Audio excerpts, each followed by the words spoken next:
seguinte. A partir do versículo 5, Pedro diz: peço igualmente aos jovens, estejam sujeitos aos que são mais velhos, que todos se revistam de humildade no trato de uns com os outros, porque Deus resiste aos soberbos, mas dá graça aos humildes. Portanto, humilhem-se debaixo da poderosa mão de Deus, para que ele em tempo oportuno os exalte. Lancem sobre ele todas as suas ansiedades, porque ele cuida de vocês. Sejam sóbrios e vigilantes. O inimigo de vocês, o diabo, anda em derredor, como leão que ruge procurando alguém para devorar. Resistam-lhe firmes na fé, certos de que os irmãos de vocês, espalhados pelo mundo, estão passando por sofrimentos iguais aos de vocês. E o Deus de toda graça, que em Cristo os chamou à sua eterna glória, depois de vocês terem sofrido por um pouco, Ele mesmo irá aperfeiçoar, firmar, fortificar e fundamentar vocês. A Ele seja o domínio para sempre. Amém. Por meio de Silvano, que considero um irmão fiel, escrevo para vocês de forma resumida, exortando e testemunhando que esta é a genuína graça de Deus. Continue firmes nessa graça.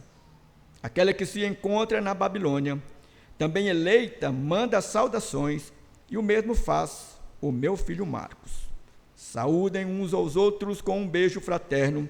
Paz a todos vocês que estão em Cristo Jesus. Vamos orar mais uma vez. Deus, diante da tua palavra que é viva e palavra que nos confronta, que nos consola e conforta, mais uma vez nós nos submetemos à tua voz, para que o Senhor mais uma vez nesta noite fale conosco, por meio da tua palavra, porque ela por si só é mais que suficiente para nos quebrar, para nos moldar, de acordo com o teu querer e a tua soberana vontade.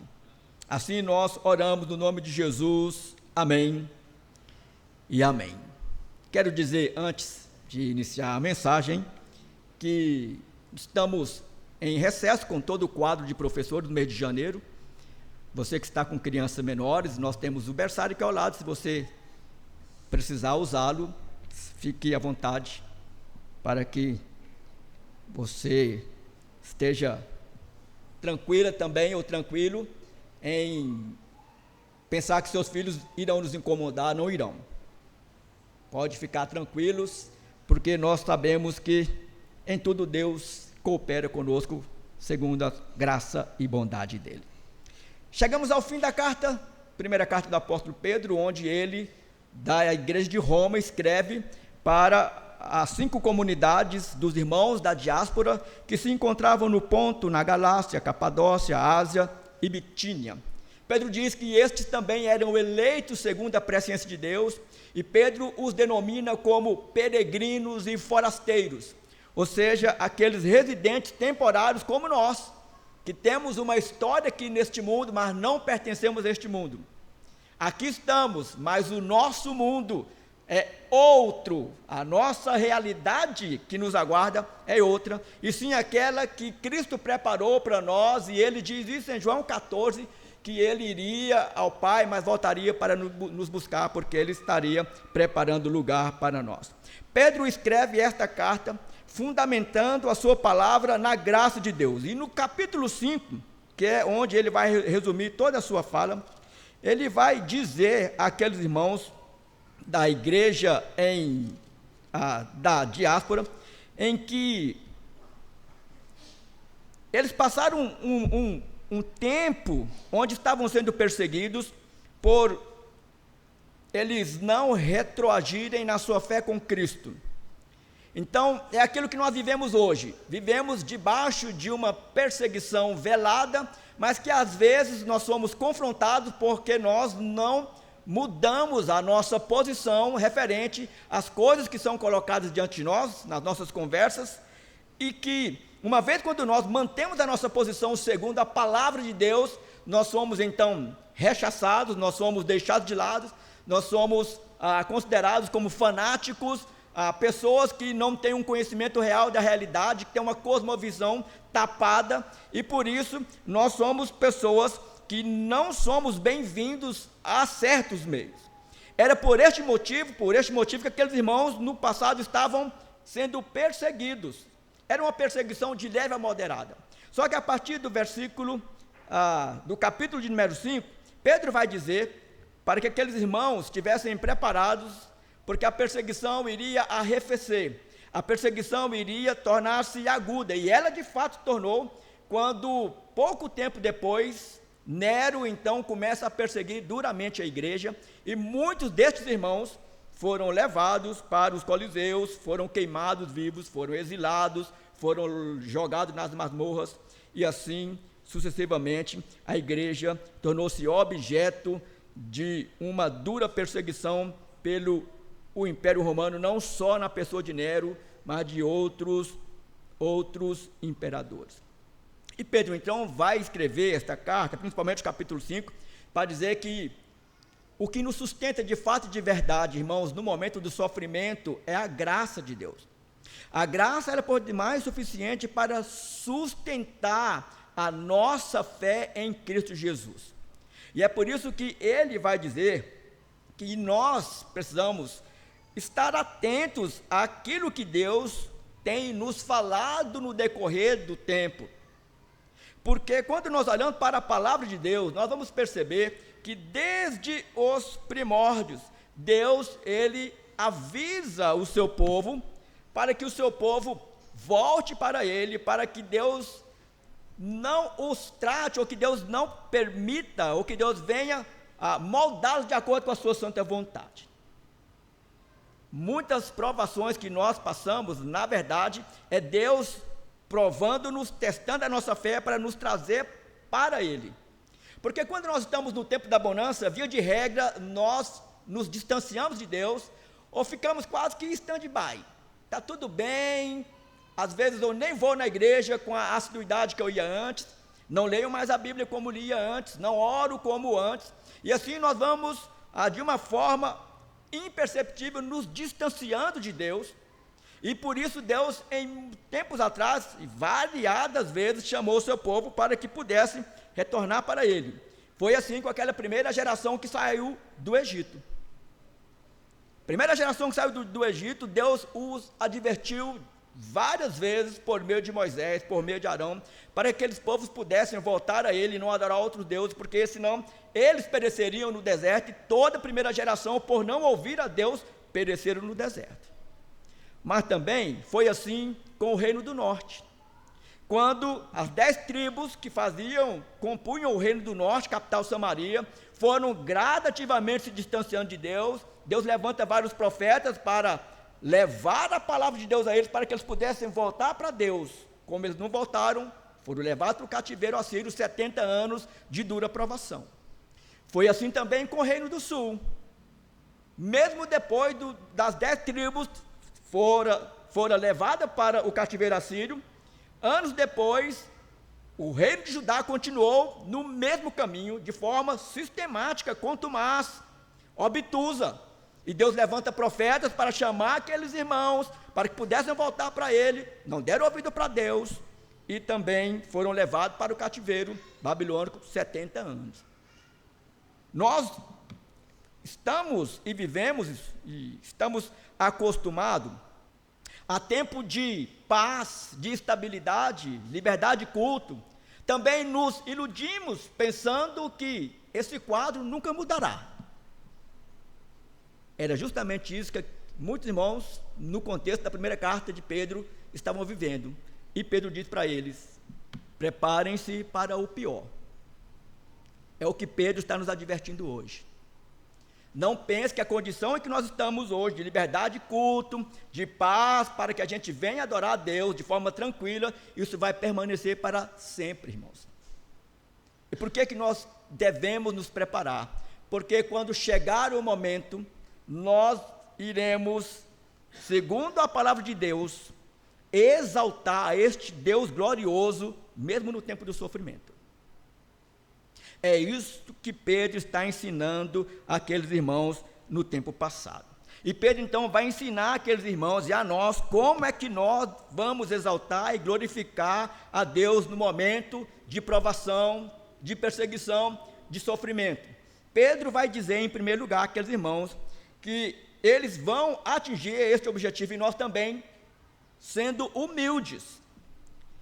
Versículo 5, versículo de número 7, Pedro vai tratar justamente sobre isso. E ele vai, a princípio, dizer aos jovens, peça igualmente aos jovens, estejam sujeitos aos que são mais velhos. E ele vai insistir que todos se revistam de humildade no trato de uns com os outros, porque Deus resiste aos soberbos, mas dá graça aos humildes. Em primeira mão, Pedro desejava dissipar toda e qualquer celeuma ou uma guerra que se trava de gerações a gerações entre os mais jovens e os mais idosos. Nós vivemos nos dias de hoje esta guerra mesmo velada. E Pedro não queria que a igreja sofresse com este problema. Então Pedro vai advertir os jovens para que eles pudessem olhar para os mais velhos e pudessem se humilhar diante de Deus, para que diante da humilhação em que eles viviam, segundo a ordem de Deus, eles iriam se sujeitar aos que são mais velhos. E é interessante que Pedro diz que esta ordem de Deus, ela não era somente para os jovens, mas era uma ordem para toda a igreja. Toda a igreja está convocada para viver de uma forma que seja agradável a Deus. Por isso, a ordem de Pedro é que todos se sujeitem, ou que todos se humilhem em primeira mão a Deus, porque se cada um de nós nos humilharmos diante de Deus, nós não teremos dificuldade em nos sujeitar um ao outro. E Pedro já havia tratado sobre este tema.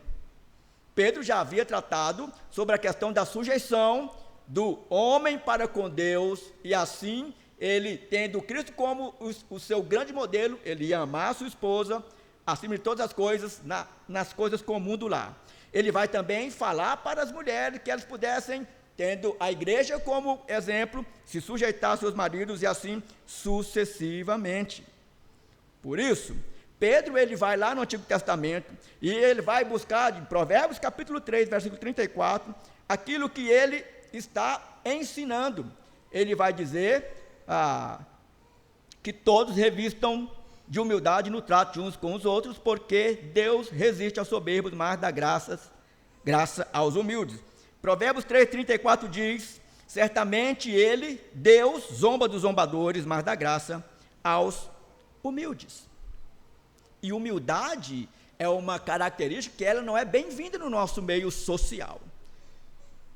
Porque a humildade hoje, ela tem sido mal interpretada. Mas a ideia aqui é justamente aquilo que a Escritura diz. E se você for também em Provérbios capítulo 6, versículo 16 ao 17, olha o que diz o texto. 6 coisas o Senhor Deus odeia, e uma sétima sua alma detesta: olhos cheios de orgulho, língua mentirosa, mãos que derramam sangue inocente, coração que faz planos perversos, pés que se apressam a fazer o mal, testemunha falsa que profere mentiras, e o que semeia discórdia entre os irmãos. O único antídoto para o orgulho é a graça de Deus. Se há algo que quebra o nosso orgulho, é a graça que recebemos da parte do nosso bom Deus e que nos leva à sujeição a Ele, e automaticamente nós devemos nos sujeitar um ao outro. Porque Pedro diz que assim todos nós estaremos humildes ou humilhados debaixo da poderosa mão de Deus, para que no tempo dele, ele nos exalte. Aqui a chave, no versículo 6, é evidentemente a expressão em tempo oportuno. O que Pedro quer dizer é que Deus nunca exalta uma pessoa até que esta não esteja pronta, moldada por Ele mesmo. Primeiro a cruz, primeiro o sofrimento, depois a coroa.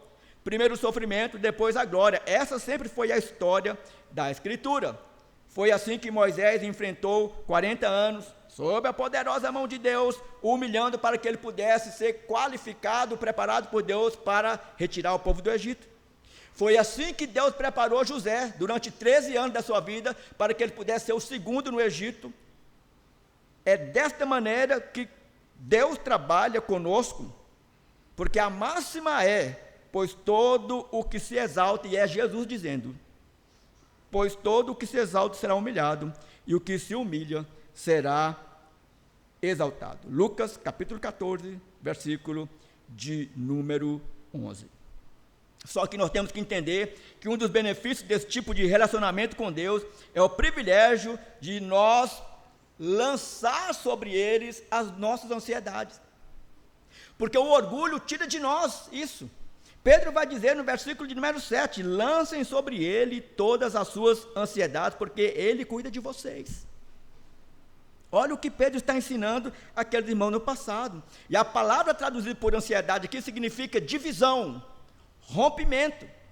E quando as circunstâncias estão difíceis, geralmente nós pendemos para ansiedade e preocupação, e como disse anteriormente, a angústia toma conta do nosso coração, e gradativamente nós vamos rompendo a nossa relação com Deus.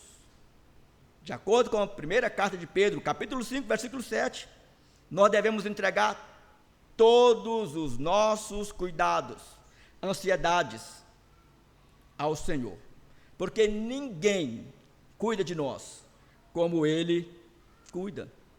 Porque se nós assim agirmos, nós vamos entender algumas questões em que Deus trabalha no nosso coração quando nós agimos, nos humilhando, sujeitando a Ele, sujeitando um ao outro e lançando sobre Ele as nossas ansiedades.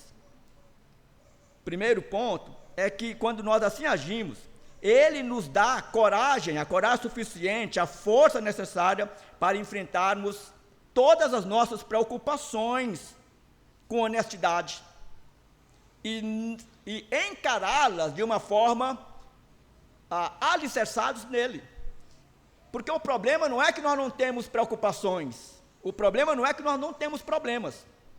O grande problema é quando eu e você tendemos a resolver os nossos problemas, as nossas dificuldades pela nossa própria força e não nos submetemos àquilo que Deus tem nos dado por meio da sua palavra. Quando nós agimos assim também, Ele, Deus, nos dá a sabedoria necessária para que a gente possa compreender todo o momento ou a circunstância adversa. Irmãos, tem dia que nós estamos em situações que a nossa oração não é a outra a não ser: Senhor, eu entrego este problema nas tuas mãos, me dá sabedoria para mim solucionar essa questão. E Tiago diz isso com muita propriedade, capítulo 1, versículo 5. Se você precisa de sabedoria para qualquer demanda da sua vida, peça para Deus, que Ele dá liberalmente. E Deus não passa carão em nós, porque nós precisamos pedir sabedoria para Ele todo dia. E todo dia nós agimos sem sabedoria. Mas Deus, diariamente, quando eu peço sabedoria a Ele, Ele não vem me lembrar de que eu pedi sabedoria ontem. Não vou te conceder, porque você pediu sabedoria ontem e você não foi sábio. Vai criar vergonha na sua cara. Não, Deus não age assim conosco. Ele dá liberalmente, porque Deus tem prazer em nos guiar segundo a sua sabedoria, mas quando agimos assim também, Ele, Deus, nos dá a força necessária para enfrentarmos tudo o que for preciso. E por fim, Ele também vai nos dar, vai fortalecer a nossa fé, de uma forma em que qualquer momento, qualquer adversidade que a gente venha enfrentar, nós vamos compreender que a graça de Deus é mais que suficiente para nós enfrentarmos e vencermos todas as adversidades. Por isso, que eu quero trazer aqui uma primeira aplicação prática para a sua vida, diante daquilo que eu disse até aqui. Primeiro, eu pergunto aos jovens, se vocês jovens estão obedecendo a ordem de Deus, em ser submissos aos mais velhos. Aqui inclui seus pais, seus avós, inclui todos os mais velhos. E é muito comum, irmãos, eu conversar com alguns jovens, e que em pouco tempo de conversa, é suficiente para que a gente perceba que os problemas que ele está enfrentando advêm de um ponto da Escritura, da primeira promessa em que todos devem cumprir, que está lá nos 10 mandamentos, que é honrar os nossos pais, porque este é o primeiro mandamento com promessa. Se nós não honrarmos os nossos pais, independente da idade, ser jovem, criança, adolescente e até mesmo os idosos, porque mesmo nós que já estamos numa idade mais avançada, os nossos pais, mesmo se tiverem partido, precisamos ainda honrar a eles. Mas é muito comum jovens estar completamente perdido, e numa conversa muito rápida é porque eles não têm honrado a Escritura, a Deus, como eles deveriam estar honrando, e é obviamente que o seu caminho não se dará bem. Também eu faço uma pergunta a toda a igreja, e aqui eu estou incluso: se todos nós estamos obedecendo a ordem de Deus de viverem sujeitos uns aos outros. Aqui não é Deus dando a nós uma condicional, não é. Aqui a ordem de Deus é que todos nós possamos viver sujeitos uns aos outros. É isso que para Deus importa. E também eu pergunto se vocês estão lançando todas as suas ansiedades no Senhor, crendo que Ele é mais que suficiente para suprir todas as suas necessidades. Repito, quando nós não fazemos isso, irmãos, quando nós não lançamos as nossas ansiedades nas mãos do Senhor, nós somos alvos fáceis para sermos dominados pela circunstância, e em pouco tempo nos distanciar de Deus, murmurar com Ele e ainda deixar de segui-lo e deixar de até mesmo congregar, como o autor aos Hebreus diz que a gente não pode trilhar este caminho. Como exaltar e glorificar a Deus no momento da provação, da perseguição, do sofrimento? Pedro vai dizer, sendo vigilantes. Versículo de número 8 ao versículo de número 9, ele vai dizer: sejam sóbrios e vigilantes.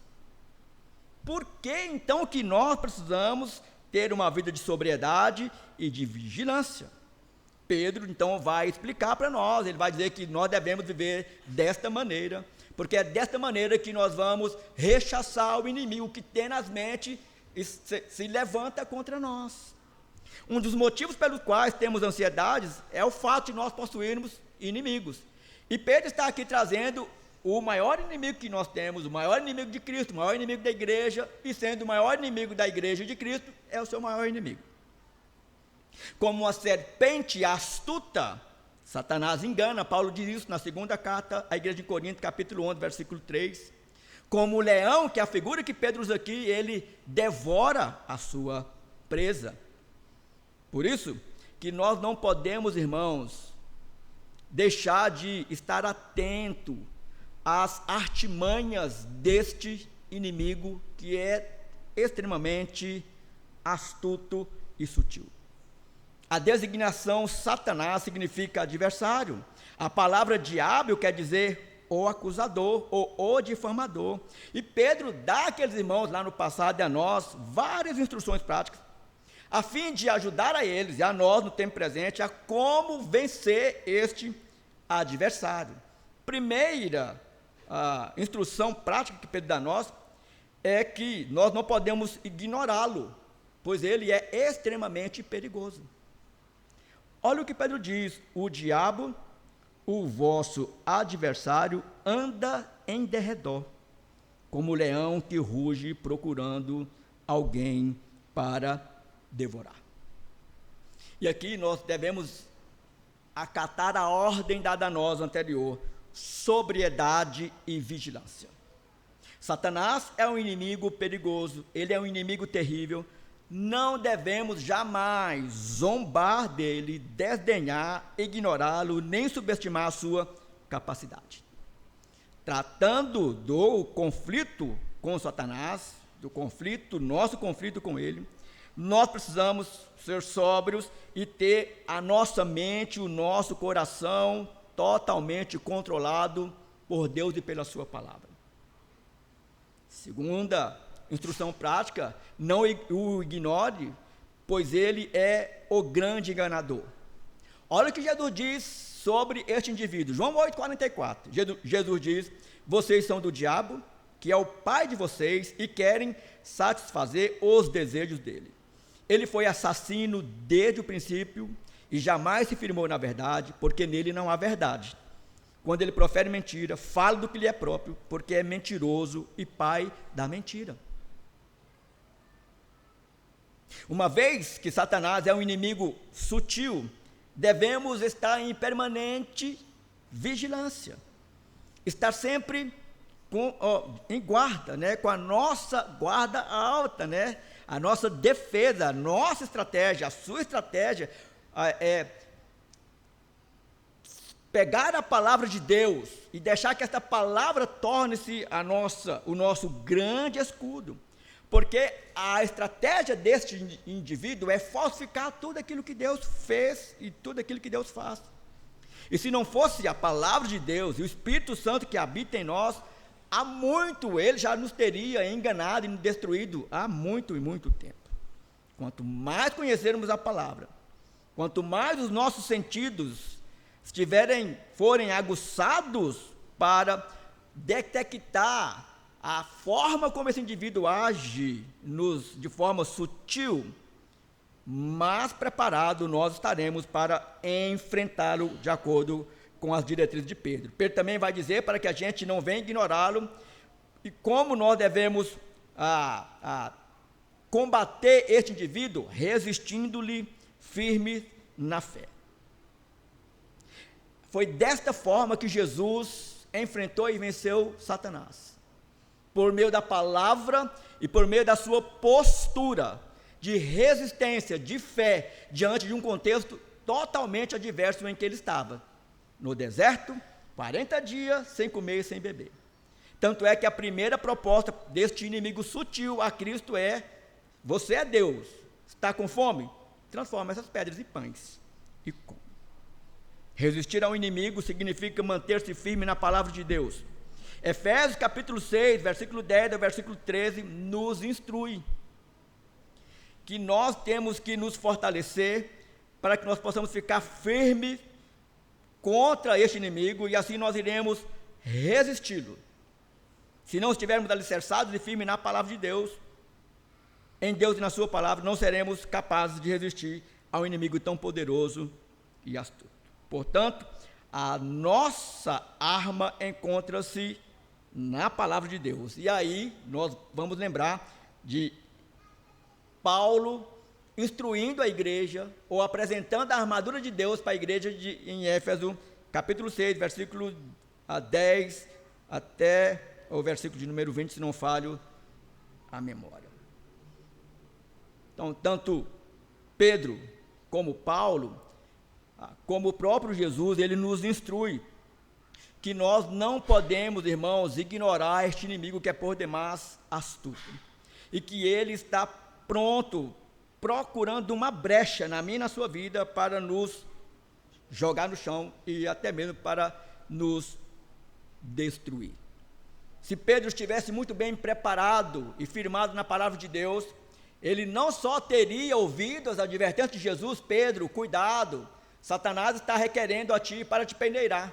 Se Pedro tivesse dado ouvidos para Cristo, ele não teria negado Cristo três vezes, como ele fez no momento da prisão de Jesus. Tiago vai nos dizer: sujeitai-vos, portanto, a Deus, mas resisti ao diabo e ele fugirá de vós. Tiago capítulo 4, versículo de número 7, a mesma palavra que Jesus usa em Mateus capítulo 4, quando Jesus, por meio da palavra, então ele resiste a todas as propostas satânicas que queria tirá-lo do caminho da cruz. Segunda aplicação prática para a sua vida e para a minha vida.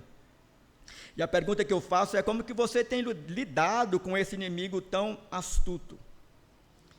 É fato que algumas igrejas exageram em falar muito mais desse indivíduo do que de Cristo.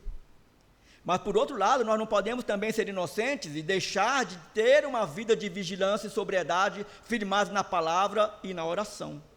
Porque é justamente isso que ele deseja. É que a gente viva uma vida cristã frouxa. E se assim vivermos, ele vai encontrar as brechas e vai nos envergonhar, e vai envergonhar automaticamente, nos envergonhando, vai envergonhar, nós iremos envergonhar o nome daquele que nós professamos como Senhor e Salvador das nossas vidas.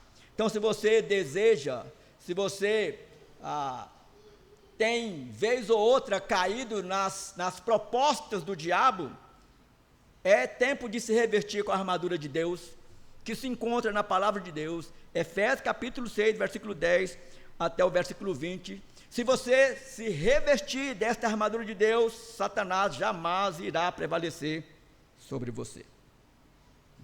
Mas ainda, Pedro vai nos ensinar como exaltar e glorificar a Deus no momento da provação, da perseguição e do sofrimento. Pedro diz que nós iremos exaltar e glorificar a Deus firmados na esperança, sendo esperançosos. Versículo 10 ao versículo de número 14, ele vai dizer: e o Deus de toda graça, que em Cristo os chamou à sua eterna glória, depois de vocês terem sofrido por um pouco, ele mesmo irá aperfeiçoar, firmar, fortificar e fundamentar vocês. A carta de Pedro é uma carta que está firmada na graça e na esperança.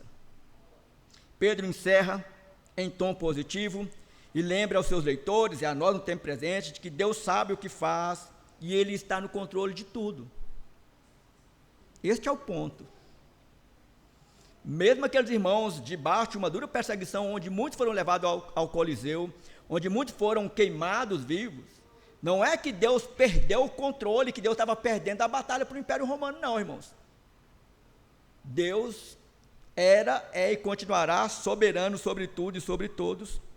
Por mais difícil que se torne o fogo ardente, o momento da provação, o cristão sempre tem esperança para ele e graça disponível para ele. É isso que Pedro está dizendo para nós no tempo presente. Nós devemos entender que Pedro nos dá vários motivos para que a gente sempre tenha uma atitude esperançosa diante do contexto adverso. Primeiro, é a graça disponível a nós. A graça que foi é de graça para nós. A salvação é pela graça, diz Pedro, capítulo 1, versículo 10. Pedro vai dizer, capítulo 1, versículo 2, que ele nos chamou antes de nós invocarmos a ele, antes da fundação do mundo, pela sua graça. Capítulo 2, versículo 3, Pedro diz que nós temos a experiência de que ele, o Senhor, ele é bom. De modo que não é preciso, então, temer coisa alguma que Ele tenha preparado para nós, irmãos. A sua graça é multiforme, diz Pedro, capítulo 4, versículo 10. Ela é apropriada para todas as circunstâncias, situações da vida.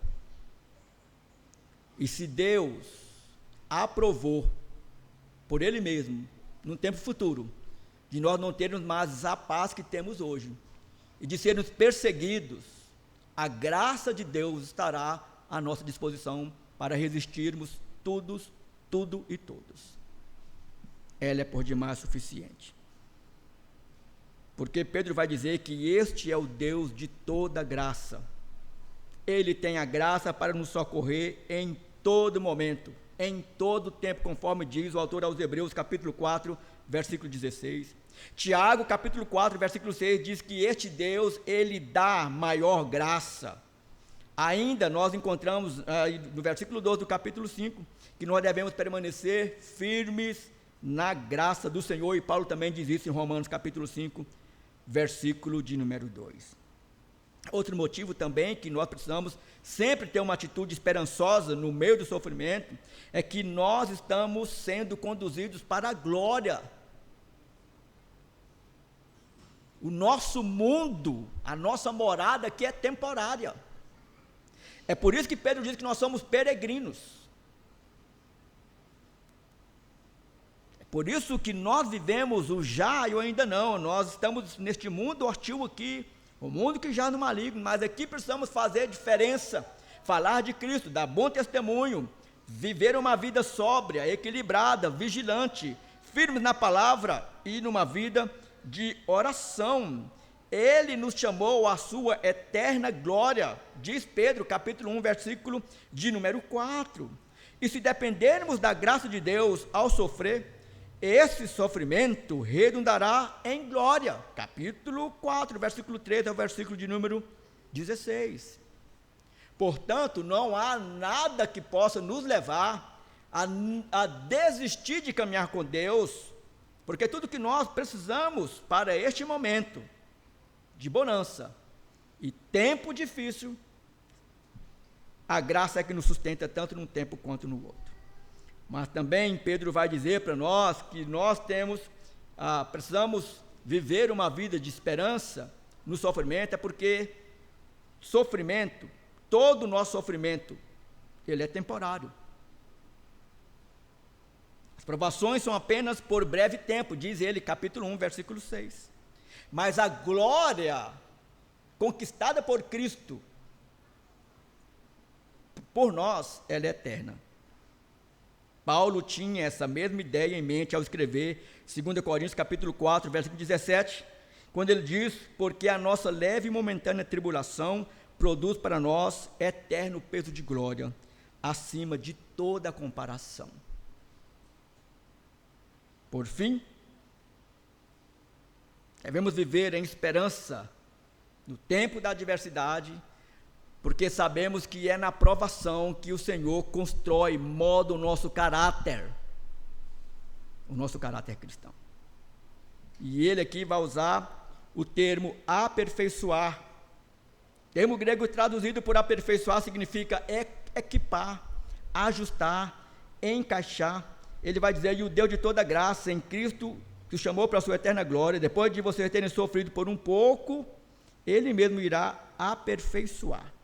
Deus usa vários instrumentos para equipar as pessoas para a vida e para o serviço. E Deus usa até mesmo o sofrimento para ajustar a nossa vida, para nos equipar. E assim, ele também usa outros meios para operar através de nós a sua palavra. E Timóteo, 2 Timóteo vai dizer que a palavra nos aperfeiçoa e nos torna habilitados para a boa obra, plenamente equipados. Também a palavra, conforme Efésios capítulo 4, 11 a 16, nos leva à comunhão e ao serviço da igreja, o que eu disse hoje na parte da manhã aqui. Pedro também vai dizer que esta graça, ela nos firmará, e o termo aqui, firmar, significa fixar com firmeza, prender firmemente. Os cristãos não devem ser inconstantes na sua caminhada com Cristo.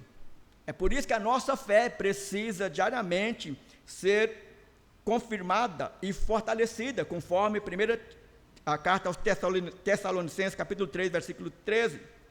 Isso se dá por meio do nosso contato, da nossa meditação com a palavra de Deus, que nos tornará inabaláveis no tempo da provação. Fortificar quer dizer exatamente isso. Deus nos dá forças para lidar com aquilo que a vida exige de nós.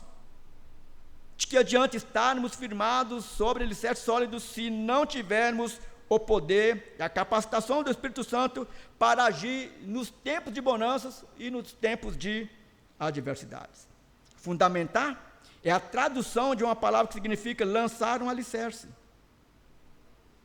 A casa alicerçada na rocha mantém-se firme durante a tempestade. Mateus capítulo 7, 24 a 27.